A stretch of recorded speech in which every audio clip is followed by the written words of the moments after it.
ለረጅም ጊዜ በመለስ ጭንቅላት ላይ የተመሰረተ አካሄድ ስለነበረ እሱ ሲሞት ስበቱ ሴንተሩን እየለቀቀ ነው የመጣው። እሱን የሚተካ አመራር አለማግኘታቸውም አስፈላጊ መሆኑን we have to sympathize። ዝም ብለን ህወሓት ዛሬ ያለው ህወሓትና የዛሬ 10 ምናምን ዓመት የነበረው ህወሓት አንድ አይደለም። የፖለቲካ የስትራቴጂክ ሊደርሽፕ ችግርም ተፈጥሯል። ከዚሁ ጋር ተያይዞ የጽምዶ ጉዳይ ዛሬ ጽምዶ ይውደም ጽምዶ ይንገስ ብትል ብዙ ለውጥ አያመጣም። እንዴት ነው ወደ ጽምዶ የገባ ነው? ለእኔ ጽምዶ 2018 ነው የተጀመረው። ኢትዮጵያና ኤርትራ ወይም ደግሞ ሻዕቢያና ወያኔ 1991 ደርግ ጥለው ስልጣን ያዙ። ከዛ በኋላ ሀገራዊ ተቋማዊ ኢንስቲቱሽናል የሆነ የሁለት ሀገሮች ግንኙነት ሳይሆን የሁለት ፓርቲዎች ግንኙነት ነው ያደረጉት። ቢግ ሚስቴክ ነበር። ያ ስላልቆየ ወደ ጦርነት አስገባን ነው። ሁለቱ ፓርቲዎች ሴት መቃቃር ጀመሩ። የሁለት ሀገሮች ጦርነት ገባን። ለ20 ዓመት ኢትዮጵያ በነበራት አቅም ኤርትራን ፍሪዝ አድርጋ በማዕቀብ ውስጥ ማቆየት ቻለች። 2018 ለኢትዮጵያም ለኤርትራም እድል ነበረ። ነገር ግን ያን እድል ዘላቂ ሰላምና በትብብር ላይ የተመሰረተ የኢኮኖሚ እድገት ከማምጣት ይልቅ ህወሓትን መደቆስ ላይ ያደረግ ነው። ፕሪቶሪያ ላይ ህወሓትን ይዘን ህወሓትና ብልጽግና ሆነው ሻዕቢያን የመደቆስ ጨዋታ ውስጥ የተገባው ጽምዶ ዛሬ ላይ ያለውን ትናንትና ደረጃ የሚናገረውን አብይ የሚናገረውን ነገር ከተናገርን ካየነው ሌተስት ናቸው። መሰረቱ ግን ባክፋየር አደረገ። አብይ የተከተለው ስትራቴጂ ባክፋየር አደረገና ገሚሱ ወይም ደግሞ በአብዛኛው የሚሆነው የትግራይ ሊቅ ከህወሓት ጋር ሆኖ ወደ ኤርትራ የሄደበት ሁኔታ ነው የምታየው። ለእኔ ጽምዶ ኢስ ዲፌንሲቭ ፓክት የኤርትራ ኃይልም ከአዲስ አበባ ሊመጣበት የሚችለውን አቅሙ ኢኮኖሚውም ትልቅ ከሆነ ጎረቤት ሊመጣበት የሚችለውን እራሱን ለመከላከል ያደረገው ታክቲካል ነው። ጽምዶ ማለት ታክቲካል አላያንስ፣ ታክቲካል ዲፌንሲቭ አላያንስ። ይሄ አላያንስ ምንድን ነው ይዞ ሊመጣ የሚችለው? ወይ እነ ደብረጽዮን እንደሚሉት አሸነው አዲስ አበባ የሚገቡበት፣ ወይ አብይ እንደሚለው ሁለቱንም የሚፈረካከስበት፣ ሶስተኛው ደግሞ ለረጅም ፕሮትራክትድ ጦርነት የምንገባበት እድል ውስጥ ነው የሚከተን። ለዚህ ነው ይሄ ጦርነት እንዳንገባበት መረባረብ አስፈላጊ ነው ብዬ በተደጋጋሚ የምናገረው። የኦሮሞ ጥያቄ ኢቮልቭ አድርጓል። ከዚህ በፊት የነበሩ የቡድን ጥያቄዎች በገሚስ የተመለሱ በገሚስ ያልተመለሱ አሉ። አሁን ደግሞ ኒው ኢመርጂንግ ጥያቄዎች መጥተዋል። ዋት አር ዚስ ኒው ኢመርጂንግ ጥያቄዎች? የኢንተርናል ነው። አሁን ከኦሮሞ ውስጥ የወጣ ሀይል ነው። አትሊስት በአብይ አካባቢ የተሰበሰበው ሀይል ህዝብ እየጨቆነ ያለው ይሄ በኦሮሞ ውስጥም የሀብት ክፍል የኢኮኖሚ ጋፕ ፈጥሯል። በማፊያ የተደራጀው ሀይል በፍጥነት ንብረት ዘርፎ አከማችቷል። ይሄ ሀብት እንደ ሀብኖትስ የዘራፊዎችና የተዘራፊዎች የክላስ ጉዳይ ፈጥሯል ማለት ነው። የኦሮሞ ትግል ከብሔር ትግል ሽፍት እያደረገ በአንድ ደረጃ ምሮ ይባለው የክላስ ስትረግል በአማርኛ ረሳሁት፣ የክላስ ስትረግል ውስጥ እየገባን ያለው። ሁለተኛ የኢንዲቪጁዋል ሊብሬቲ የመደብ ትግል ውስጥ እየገባን ያለ ነው። አድቫንቴጅ አለው። አሁን የመደብ ትግል ውስጥ እየገባን ነው። ሁለተኛ የኢንዲቪጁዋል ሊብሬቲ ትዝ ይለኛል ከነብርሃኑ ነጋ ጋር የዛሬ 20 ምናምን ዓመት ስንከራከር የነበረው የቡድን መብት ይሻላል ይበልጣል የግል የምንለው።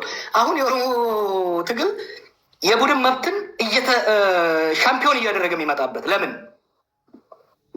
እንደ ግለሰብ እየተገደለ እንደ ግለሰብ እየተዘረፈ እየተሰቃየ ስላለ የህግ የበላይነትን የኢንዲቪጁዋል ሊብሪቲን የግሩፕ ጥያቄውን ሳይጥል እየጨመረ የሚመጣበት ሂደት አለ። ይሄ እንደ አድቫንቴጅ አየዋለሁ። አክሮስ ከአማራውም ጋር ከትግራይም ጋር ከደቡብም ጋር ሊያስተባብር የሚችል በተለይ የመደብ ትግሉና የኢንዲቪጁዋል ትግሉ ክሮስ ብሪጅ ለማድረግ እድል የሚሰጥ መሆኑን መጥቀስ ያስፈልጋል። አጠር አድርጌ ለመጨረስ አብይ ሊያስቀራቸው ይችል ነበር ወይ? አጌን የእሱ ተቃዋሚም ቢሆን የሀገሪቷን ችግሮች በሙሉ እሱ ብቻውን ፈጠረ ማለት ፌር አይደለም። ግን የመፍትሄ ቁልፉንም ትልቁን ፕሮባብሊ 70% በሱ እጅ ነበር።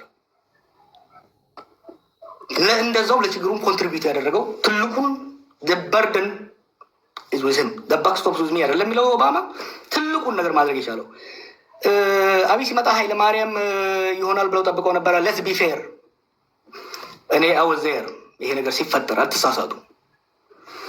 ህወሓቶች እኔ ስታገልባቸው ነበረው ህወሓቶች መጨረሻ ላይ ሰው እንደሚለው እኮ ሙሉ በሙሉ ተሸንፈው ሳይሆን ባንኩም ታንኩም እንዳላቸው ነው። ከዚህ በላይ መሄድ ለትግራይ ህዝብም ለኢትዮጵያም አይጠቅምም የሚለው ላይ ተስማምተን ነው ማዕከላዊ ስልጣን የለቀቁት።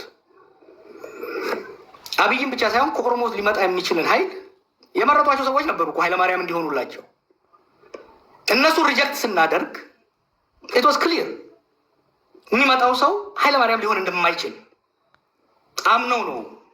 ፕሮባብሊ ከጌታቸው አሰፋ ፋክሽን ውጭ ያለው እነ ሳሞራ እነ ስዩም እና አባይ ተቀብለውት ነው ስልጣን የለቀቁት።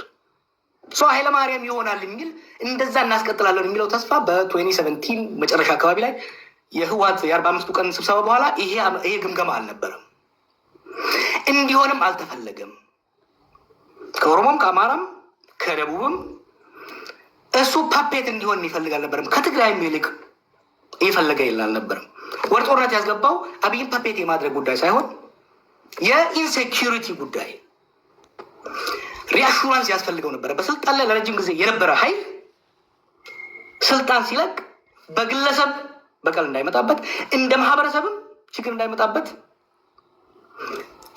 ሴንተሩን ከተቆጣጠረው ኃይል ሪአሹራንስ ያስፈልገው ነበረ። አንድ ይሄን ማድረስ አልቻለም። ይሄን ብቻ ሳይሆን በኦሮሚያ ውስጥም ያለውን በአማራ ውስጥም ያለውን ሁኔታ ማኔጅ ማድረግ የሚያስችል ሁኔታ አልተፈጠረም። አንድ ብቻ መሐመድ ያለው ላይ ኮሜንት ላደርግ መስማት የምፈልገው ነገር ስላለ ሽፈራው ቢሆን እንዲህ ሊሆን ይችል ነበር። እጩ ነበሩ። ደብረጽዮን አለ፣ ደመቀ አለ፣ ሽፈራው ሽጉጤ ያለ አብይ ናቸው የነበሩት መጨረሻው ላይ ሌትሰይ ሽፈራው ሽጉጤ ቢሆን በአብይ አህመድ ቦታ አሁን የሆነው ነገር ይሆናል ብለህ ታስባለህ? ሊሆን የሚችልበት እድል አልነበረም። ሪያሊስቲክ ወደ እንነጋገር። የዛን ጊዜ የፖለቲካ ፕሬሩን በግንባር ቀደም እየመራ ያለው የኦሮሞ ኃይል ነበር። ከኦሮሞ ጀልባ ደግሞ የነበረው የአማራ ኃይል ነበረ። የእኛ ታክቲካል ቾይስ ከኢህአዴግ ውስጥ ሁለቱን ትልልቁም ብሎክ የማንቀሳቀስ ስራ ነበር። ሽፈራዊ መሆን እድሉ አልነበረም።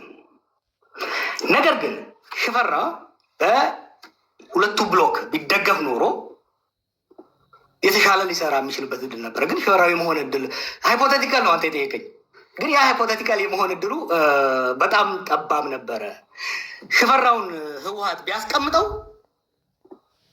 በሳምንቱ ይጣል ነበር። አባዱላን እኮ ፈልጎ ነበር ህወሓት። አባዱላን ቢያስቀምጠው በማግስቱ ይገለበጥ ነበር። የነበረው የለውጥ እንትን አስቸጋሪ ነበር የሚሆነው። ቴዲ የመጨረሻው ታዲያ አብይ አልቆረጠም ያለው ለምንድን ነው? አብይ አስቸጋሪ ሆኖ ለምንድን ነው? አንዱ የመጽሐፍ ውስጥ ጽፌው ላይ ተው እንደሆነ የጁኒየር ሚሊተሪ ኦፊሰሮች በተለይ ደግሞ ፍሮንት ላይን ቲም ያልመሩ የውጊያ ያልመሩ ሲኒየር ያልሆኑ ሰዎች ሲመጡ የሚኖራቸው ሚሊተንት ማይንድ ነው። በጦርነት ያልተገራ የሚሊተንት ማይንድ አለ። ገና ትዝ ካለ ተቃውሞ ነበር። ያስቀመጥኳቸው ክራይቴሪያዎች ነበሩ።